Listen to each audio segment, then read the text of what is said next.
बॉलीवुड पर राज करने वाली नामवर अदाकारों की दौलत के बारे में कम ही लोग जानते हैं। आज यहाँ कुछ अदाकारों की दौलत का आपस में मुआवजा करके नाजरीन के लिए पेश किया जा रहा है। भारतीय मीडिया के मुताबिक अदाकारा आलिया भट्ट बॉलीवुड की सफ़े अव्वल में शुमार की जाने वाली अदाकारा हैं।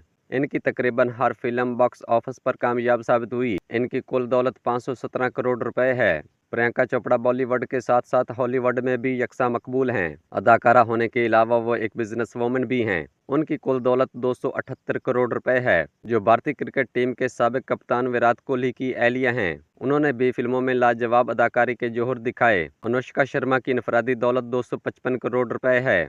दीपिका, जो तवील अरसे से फिल्म इंडस्ट्री में मौजूद हैं, उनकी कुल दौलत 217 करोड़ रुपए है।